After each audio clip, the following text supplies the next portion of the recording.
not really. I know exactly what you're going to say. That it isn't worth it. That the furtiveness and lying outweigh the happiness we might have together. Isn't that it? Something like that. I want to ask you something, just to reassure myself. What is it? It is true for you, isn't it? This overwhelming feeling we have for each other. It's as true for you as it is for me, isn't it? Yes, it's true.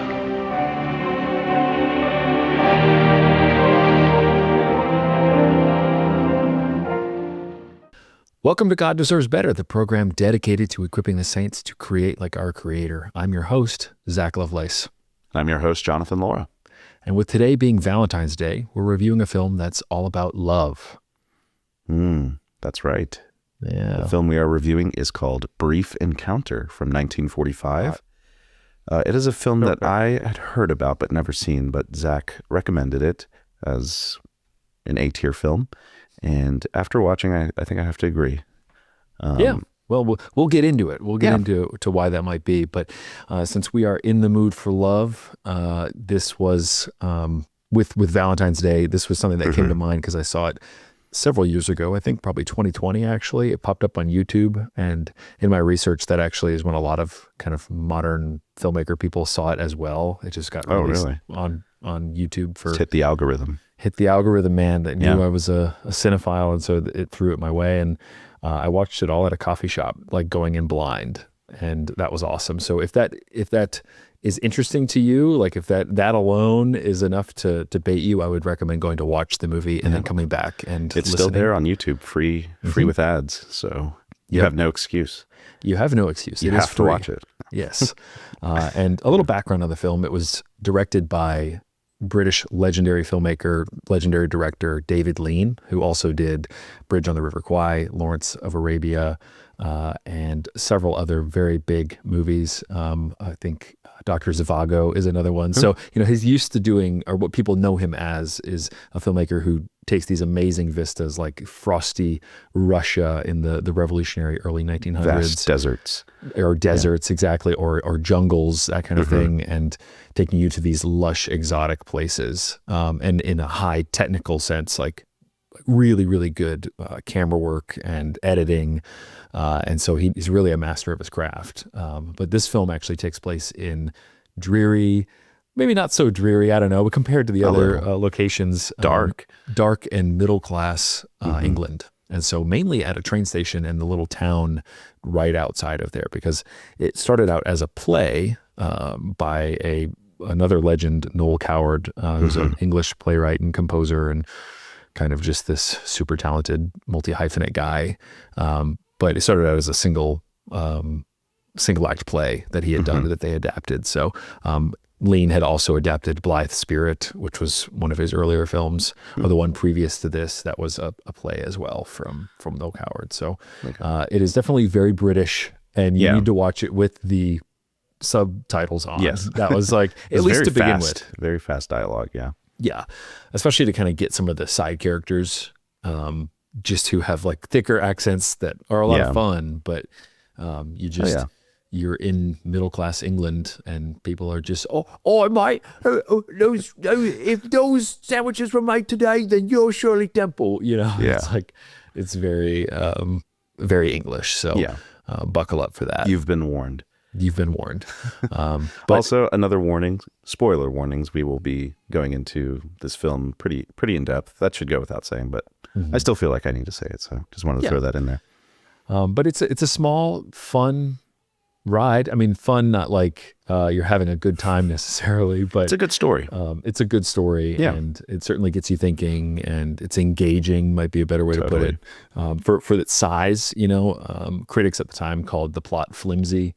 I'm not selling it to you right now, but it is small, but it's so well executed that it was not flimsy. I don't know where they're getting that from, but I think because we'll get into it, but I understand that characterization of the film. I think that just speaks to David Lean and his crew and his team bringing it to life in a certain way. The cast as well.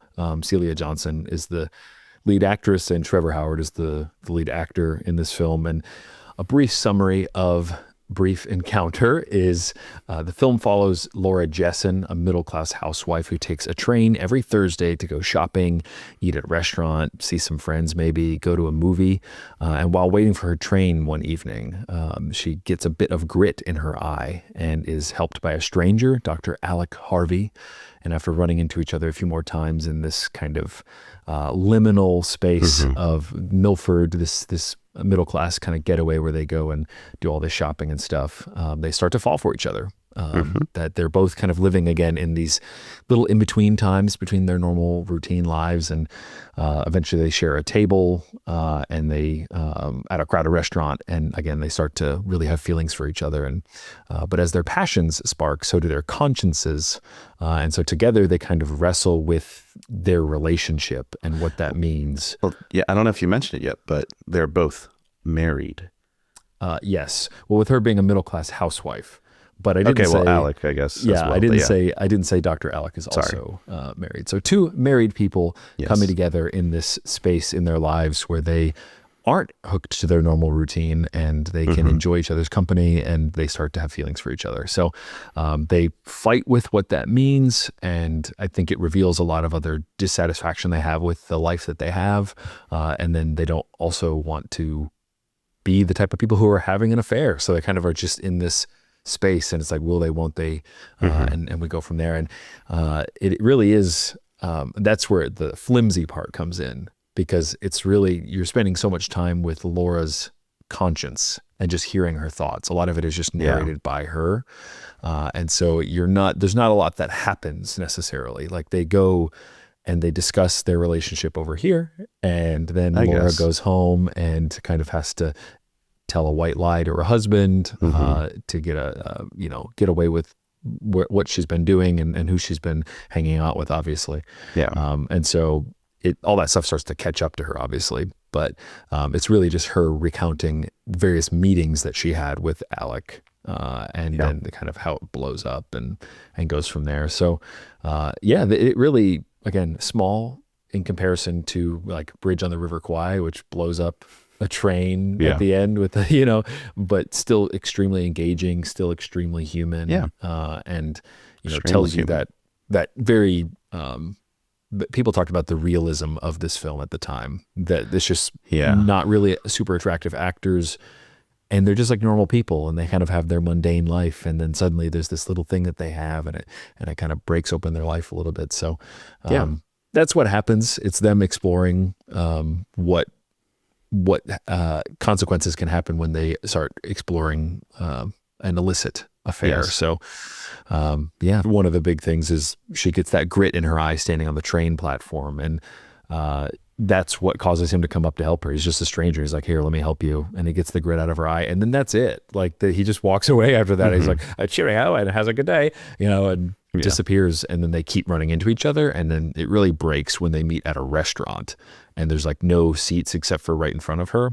And so they sit down, and he's like, do you mind if I, share a seat with you, basically? And they just strike up conversation and get to know each other for a little bit. And it's basically the idea of being seen by someone else. I guess for both of them, For both of them. Because he opens up, and she really starts to see him when he start talking about being a doctor. And she's like, oh, you look like a boy.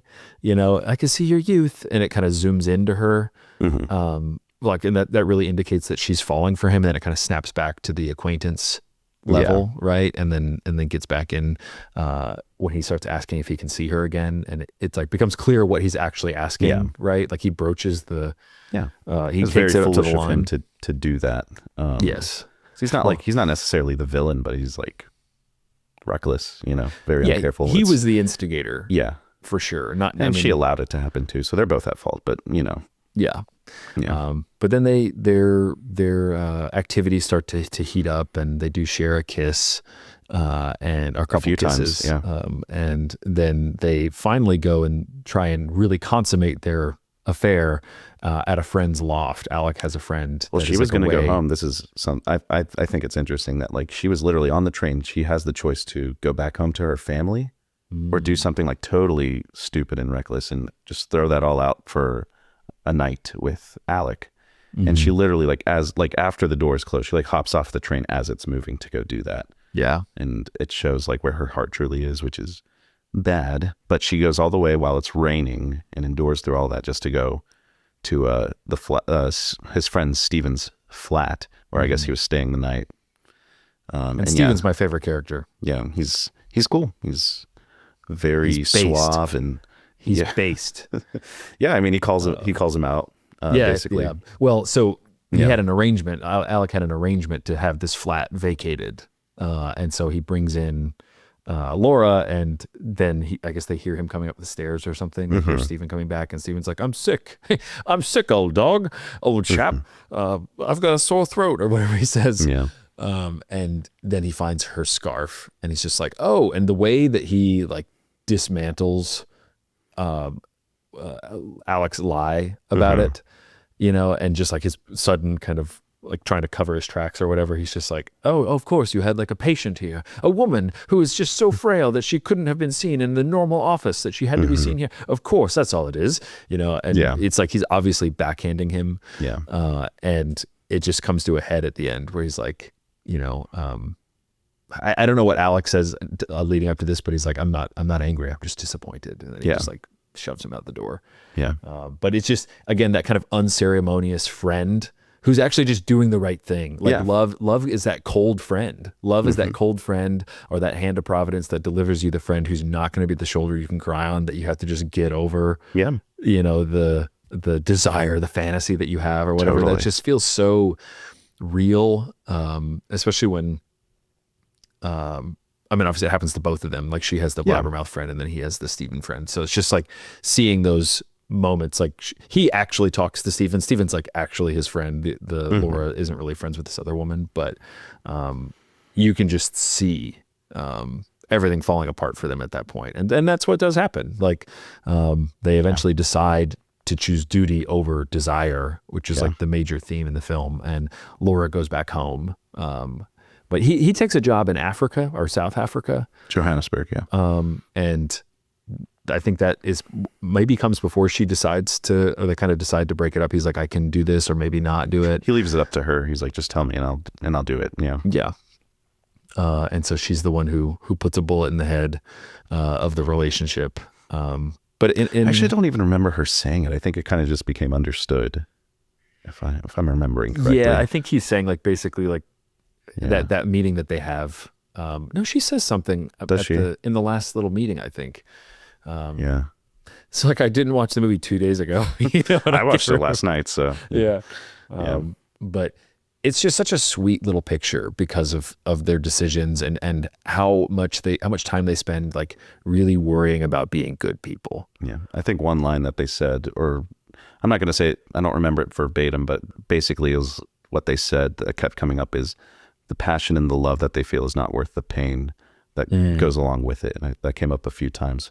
That's basically the perfect summation of sin and chasing sin. Oh yeah. As a human, it's not worth the destruction it's going to leave in its wake. And that kind of gets into things like pornography and actual extramarital affairs and stuff like that, and even to the tiniest little thing, like a white lie, Yeah. And I mean, her lies kept compounding too. Yeah. Something that was interesting is that the lies always took the shape of the life that she wanted, being really good friends with this other woman. And I don't know, that was a note that I took while I was watching. It was just the way lies become this armor of you, and the armor that is kind of unassailable is the good person armor. That's oh, I'm a good person. I do these things. I'm just buying a gift for my husband and I need to keep it secret. Do you mind if I tell you this white little lie and kind of, incriminate you in doing this, my good friend who hasn't seen me in years or whatever. It just, and there's just small, subtle things in Celia Johnson's performance that is just really endearing. Her big eyes, they just do so much work, and she's just kind of this homely, again, little mousy figure. And Trevor Howard is very kind of your classic stock Englishman a little bit. And so he doesn't come off he's not super suave. And yet she has like this fantasy of them going to like balls and stuff and dancing. And there's a cool scene where she's on the train ride thinking about this potential life that she could have with him. And there's like projected onto the window her fantasy. And so she kind of see both like her and her fantasy at the same time. And yeah, it's really cool. Yeah, there's just like subtle tricks like that. So like being told out of order. There's a lot of shots that you wouldn't expect to see in a movie from 1945. My favorite shot is at the end when she is contemplating suicide, throwing herself in front of the train because their love is over. He's gotten on his train. He's gone.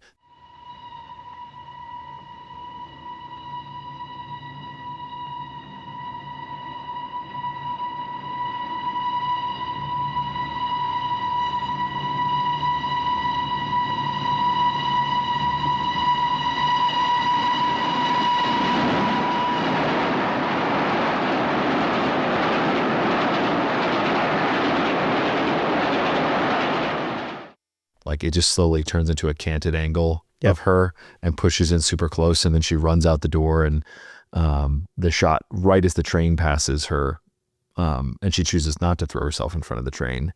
The blast of air like up into her hair and she's just standing flash there. Of light too. Like, and the light's going by. And it's just, that is not, I don't know, when you think about an older film, you don't think about it being that sophisticated. I've seen older films that aren't that sophisticated. Yeah, totally. But you can definitely see the modern filmmaking style and stuff kind of coming out and really serving the story. So that's Brief Encounter in terms of, the plot of it all. She eventually does sort of tell her husband at the end. There's a small kind of picture of the gospel here where he doesn't know exactly what's happening. She didn't tell him. Non-verbally told him. Non-verbally, but he's like, you've been very far away for a long time, thank you for coming back to me. And then she just like crumbles and starts crying. You've been a long way away. Thank you for coming back to me.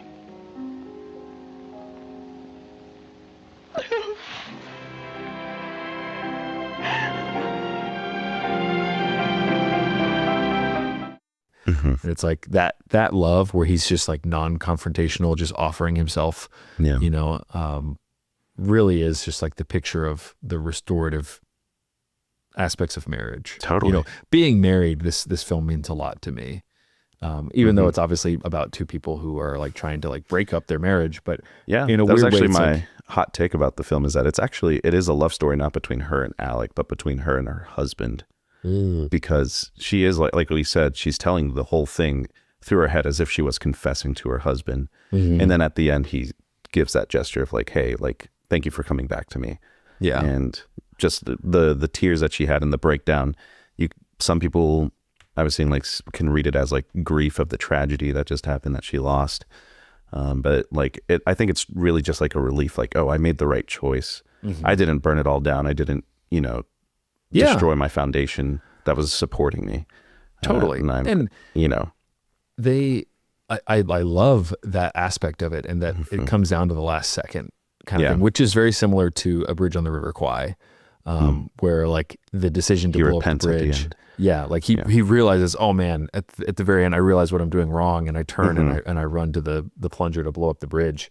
The husband kind of comes in at the end because he's aloof. Like he doesn't pick up on really obvious cues. She even tells him like, I met this man today, and like we had lunch, and he's just like doing a crossword puzzle, like, yeah, sure, and then finally he like sits down and he's like looking at her eye to eye, and that's when he says it. So that's what tells me it is, the subtle story of the husband, or her coming back to her husband. But again, it's duty versus desire. And that's just you don't see that in terms of love stories. Like I thought maybe Casablanca came out a few years before this film. And that is similar insofar as Ingrid Bergman's character is married to Victor. Humphrey Bogart's character met her in Paris when she thought Victor was dead. So they had a whole tryst. But at the end, he chooses the greater cause and he kind of decides for her. And he's like, well, I'll always have Paris. And then, he gets her on the plane to go be with her husband. Away a little bit, kind of like that.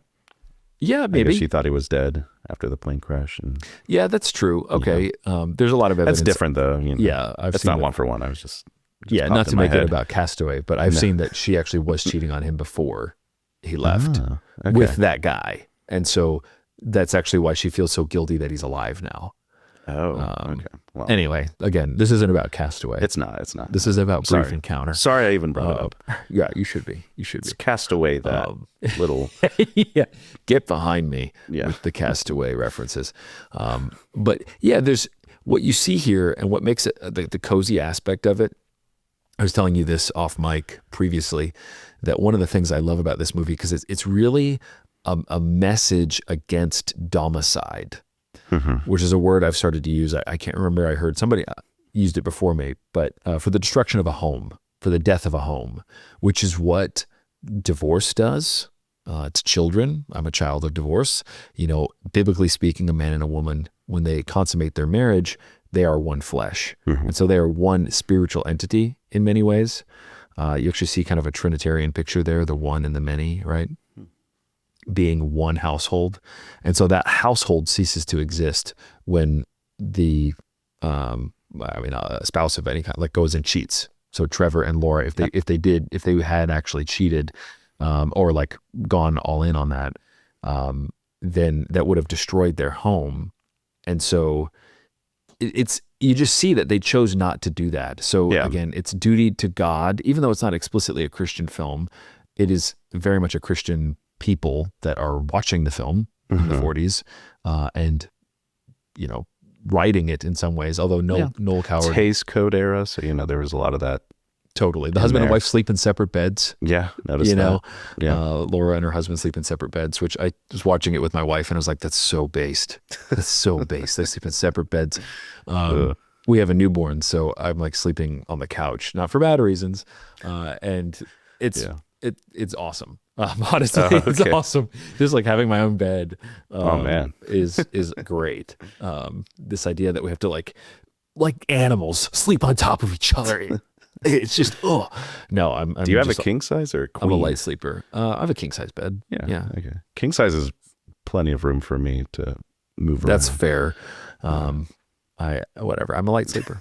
That's what it is. Yeah. But they say things that are supercharged with Christian overtones, like, forgive me and I'll forgive you. She sees a priest on the train and is like suddenly, conscience stricken. So it's like, it's there. It's not, they're not really trying hard to hide that.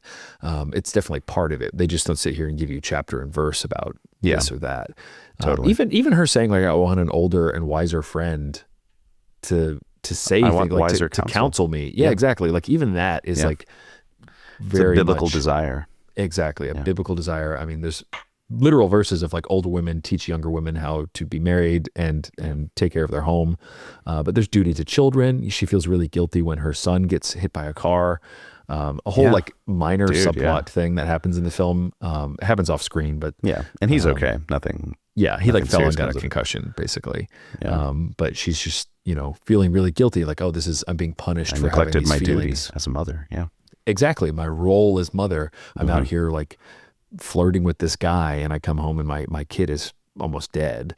Or could have died. But then more broadly speaking, duty to neighbors as well, which is the thing, again, the domicide actually really starts hitting all of those things. So, the Lord says, if you love me, obey me, duty to God, duty to spouse. Matthew 19, Jesus talks about marriage being between one man and one woman. So it's not multiple people, and keeping the marriage bed undefiled, I think, is in several places. Thessalonians something, Hebrews something.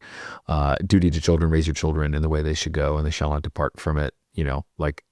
Especially in your actions, like not going out and having a low view of your marriage and your home and the union that brought those children to existence. I guess all of that is just like so deeply ingrained in what society was like back then.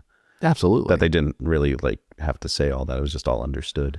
Well, and it you still don't, is kind of understood a little bit to the like today. I was going to say just that, ingrained like, in the conscience. It's totally, and it's true.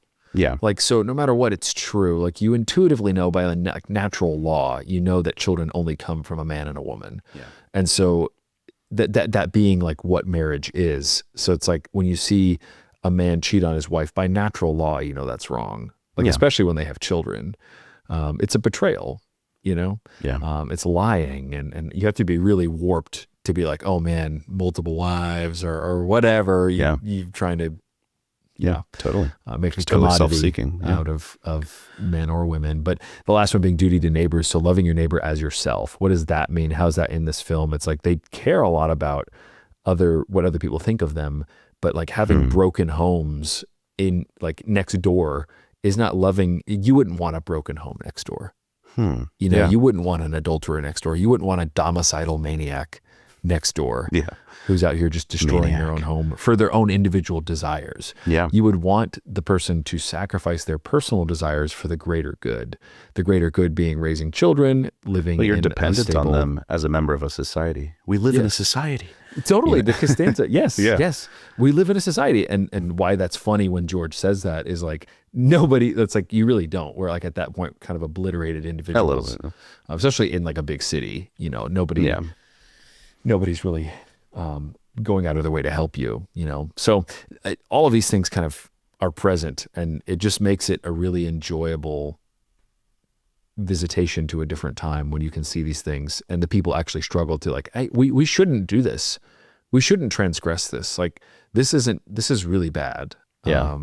And we don't want to be these people. I'm not this person. And them kind of contending with that. So it's definitely an anti-romantic film. And I think that's what makes it one of the best Valentine's movies, because it's only going to bolster your love for your husband or your wife and your neighbor and their marriage and your society as a whole. So it's like it's your vegetables. It's not your dessert, you know.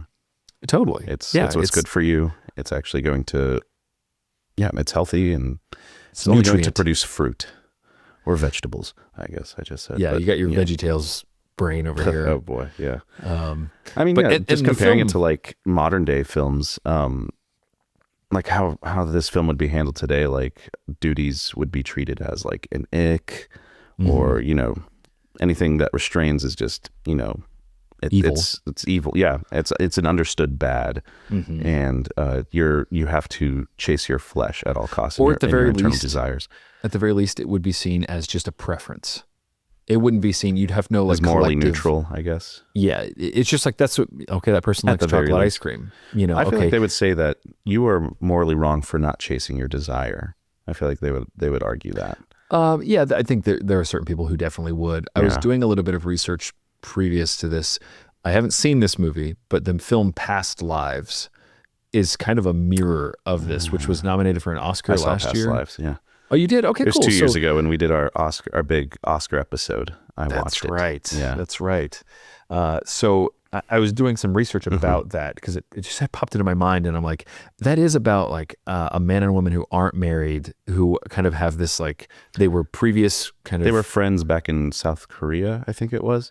And then she moves to America, and then she falls in love with Marries a guy. a white guy.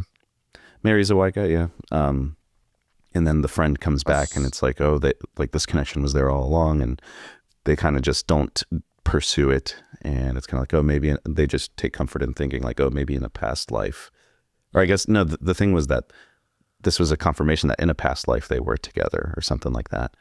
Yeah, really weird.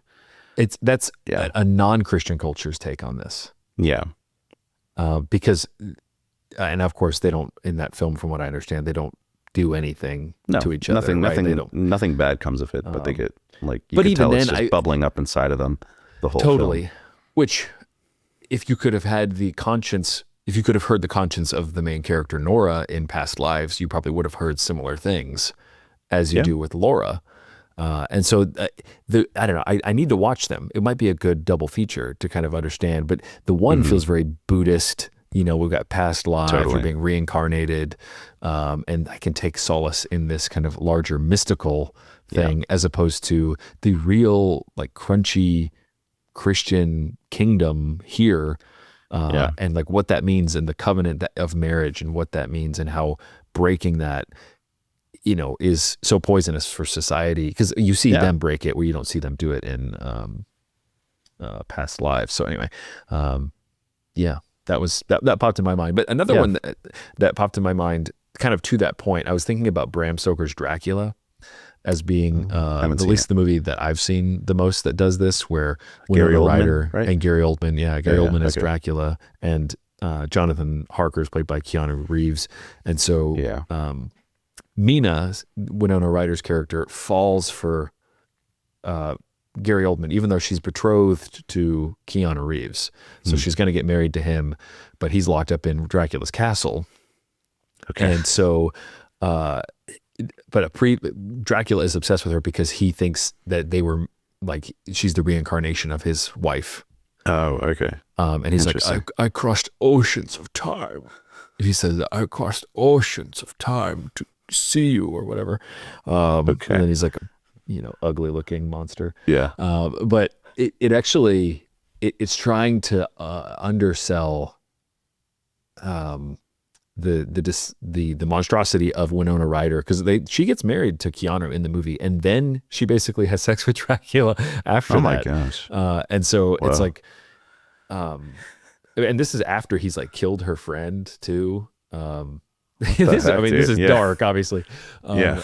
But it does that thing that we're talking about, like in a modern sense, where it's like it's trying to soften Yeah.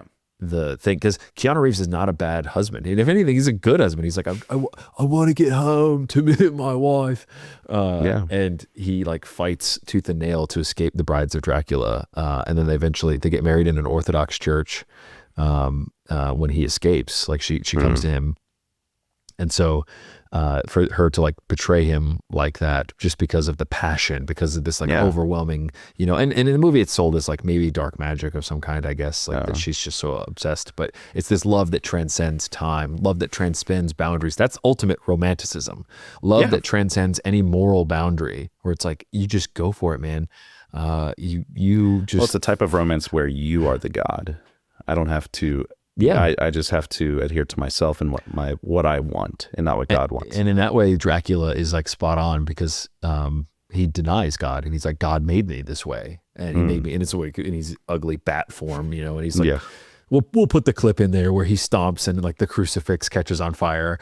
You think you can destroy me? You're mine. But that's like, this is you as your God chasing, your heart's desire. Whereas the Bible says the heart is deceitfully wicked.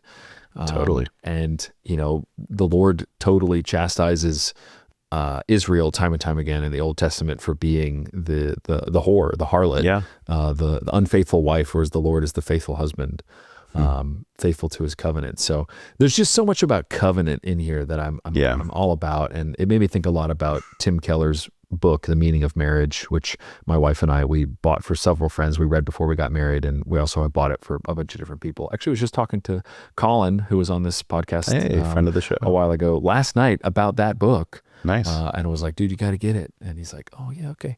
But it's about how marriage is a covenant and not just a contract based on feelings or mutual benefit.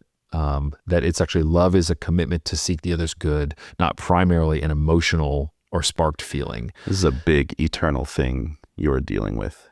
It's serious. It's that's definitely what's serious. so great about Brief Encounter is that it's like the flimsy plot is actually, it zooms in so far to like the smallest unit of society, like a family, two families really.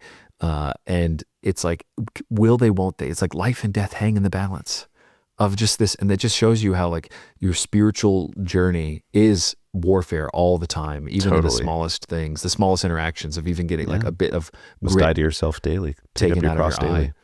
Exactly. I actually want to read a quote from The Meaning of Marriage, which I think just throws Brief Encounter in full contrast. In any relationship, there will be a frightening spell in which your feelings of love dry up. And when that happens, you must remember that the essence of marriage is that it is a covenant, a commitment, a promise of future love. So what do? You do the acts of love despite your lack of feeling. You may not feel tender, sympathetic, or eager to please, but in your actions, you must be tender, understanding, forgiving, and helpful. And if you do that, as time goes on, you will not only get through the dry spells, but they will become less frequent and deep, and you will become more constant in your feelings. This is what can happen if you decide to love. So the idea that love is really a decision that you make every day, rather than this feeling of like falling in love, this passive idea, I'm falling. I have gravity's taking me, I'm falling. You know, it's like, no, actually you are deciding over and against what you get out of it. I said this to you, this is like my line for 2026. I say it to my kids all the time too. The essence of the gospel is cleaning up a mess you didn't make. Oh yeah. Unclogging someone else's toilet. Yeah. Unclogging a toilet is what we were talking about. Yeah. Or like, you know, I say that to my daughter, like I have 3 daughters, and one makes a mess and they all have to clean it up. And it's like, we don't want to clean it. They made that mess. It's like, the essence of the gospel is cleaning up a mess you didn't make. It's just doing the act of love. It's not having a feeling of any of like, oh, I made that mess or whatever. Yeah. That the idea of that I don't feel it is just so flimsy, and it just takes you nowhere. And of course it's anti-gospel too, because the gospel is that the Lord, well, in his love, his love that he laid down his life for us. So there you go. It's sacrifice. It's not like if the Lord gave into his feelings for whatever reason, his feelings of just wrath would just blow us off of the face of the earth, blow us right into hell. Yeah. So it's just the idea of covenant and commitment over time. That is what's present in Brief Encounter that you just don't see anywhere. You know, and that's something that they hem and they haw over in like the best way possible of like being the housewife. Whereas nowadays being a housewife is like so low status that nobody would be like, why are you struggling this hard on it? Like the divorce rates are so high, the domicide rates are so high, that nobody's going to blame you. You know, oh, your husband looked at porn. Okay, go ahead and get divorced. That might be a controversial take. I think there's many things that don't qualify you for divorce that people try and like work themselves up into. But you know, just the idea that people are so trigger happy to end the spiritual life of their home and their household, and they don't take into account the effects on their children and their neighbors. And I mean, I don't know if you know any divorced people. I'm surrounded by them. Probably not as many as you, but yeah. But, well, just my parents primarily, obviously. But I have some other friends who are also divorced, and I love them dearly, and I've counseled them through those things, and it's not easy, but it's hard. Like they usually don't come back as strong as they were before. You know, they carry that for the rest of their life. I mean, kind of like an analogy I use with you a lot. It's like the concrete is set. And so when you get married, your concrete is set and dry. And so you got to cut off your limbs if you want to get out of it. And you're going to have to live with that for the rest of your life. Kind of like staying in that analogy, what you're saying. Yeah. That never goes away. Yeah. Your leg is always stuck in that concrete back over there. It is. Yeah. And that's the old ball and chain, you know, that I'm, you know, stuck in the concrete of my marriage, but stuck in the best way possible. Right. Like, well, it's a firm foundation. It's load bearing. Totally. Yeah. And it's a good thing. It is a good thing. And marriage, going back to the Tim Keller thing, the meaning of marriage, the point of marriage is your sanctification. Yeah. And it's not your satisfaction. So it's not you just being like, oh, I feel the pleasure that I want, or I'm happy all the time. You know, especially with children in the mix, it's like, totally. I'm not doing things. Yeah.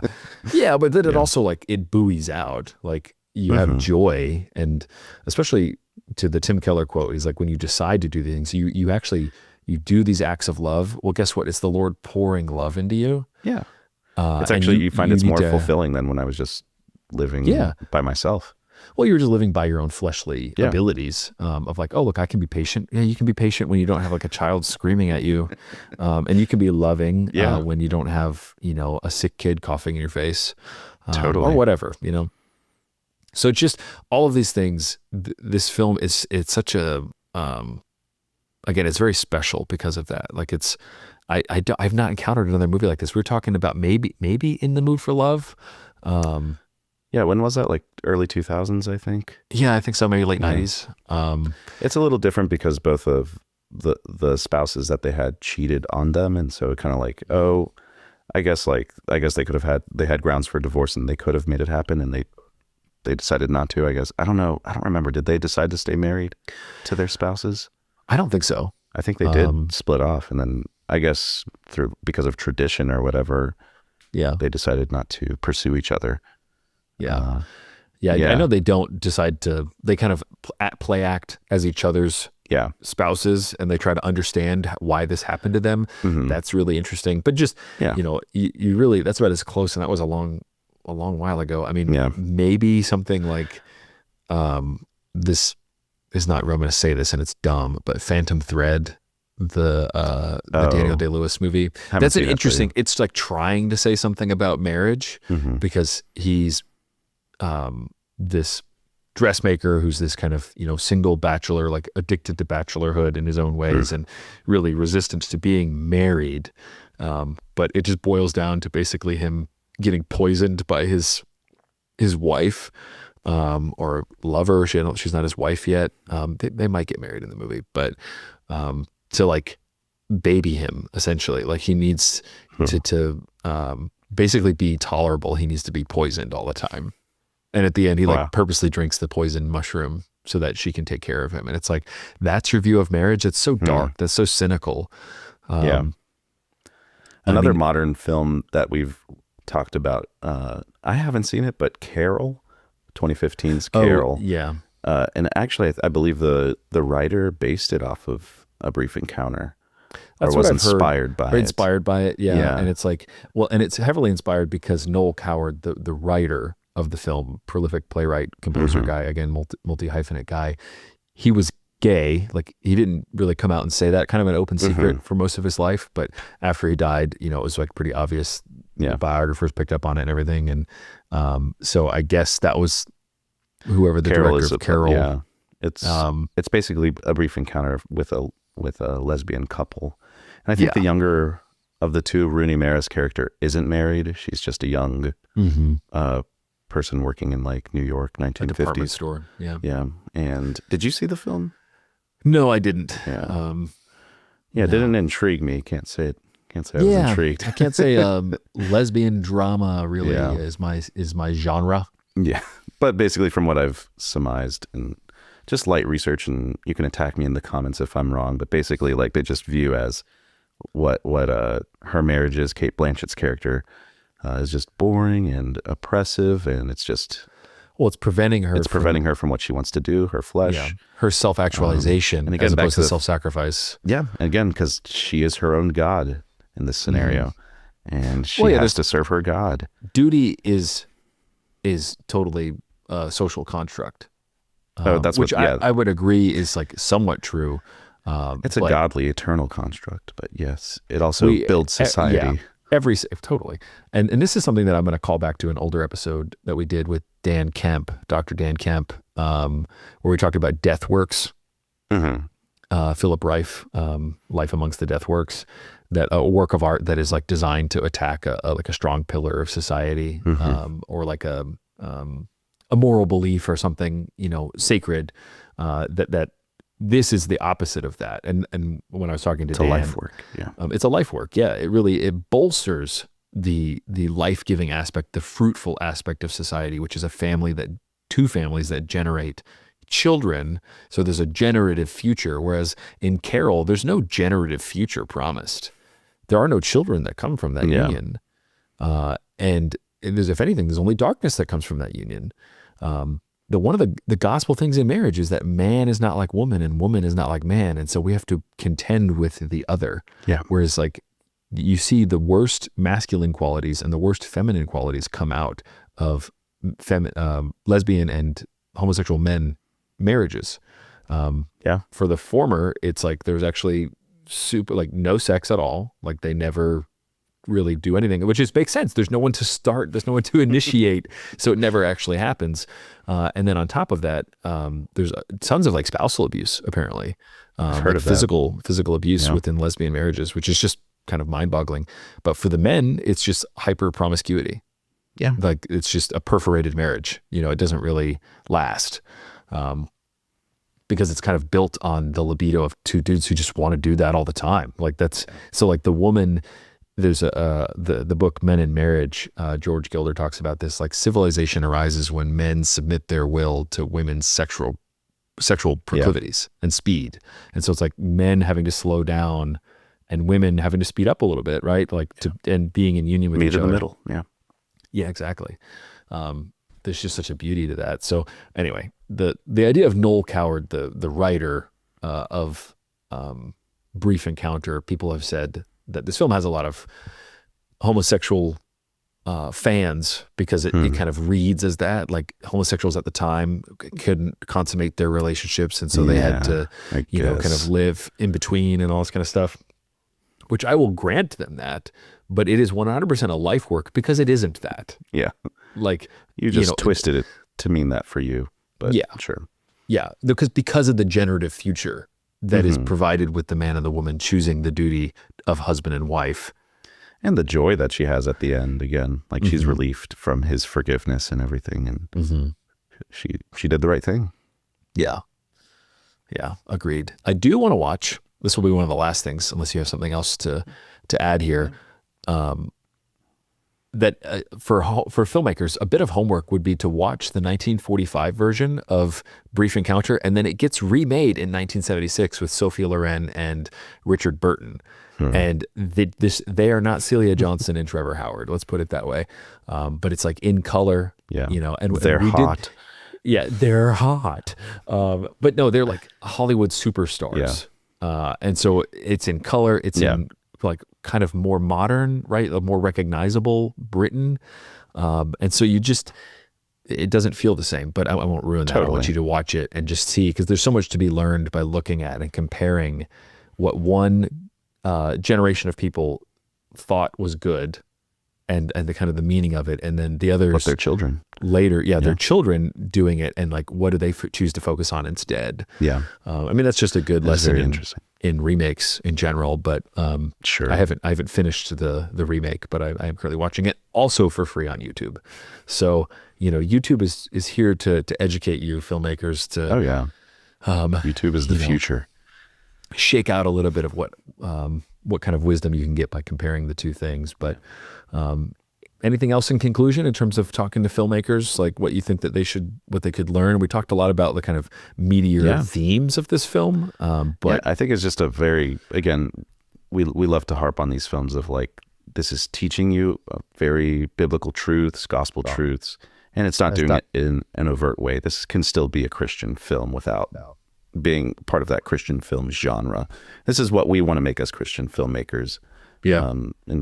We're not trying to do like a sermon series. Do you see like mega churches doing, where it's like at the movies, where we're just, that's not what we want to do here with this. We are trying to educate you, fellow Christian filmmakers, and showing you how this is done right, and edify you as a writer, as opposed to like the other people are trying to, this would be like their gospel evangelism, which is very lame and not conducive to that. But, we were talking about this just before we got on the mic of how like the only place that we know of that you really see like Christianity and filmmaking kind of in a public and like knowable place is the at the movies thing that megachurches do, which is just like super gay and dumb.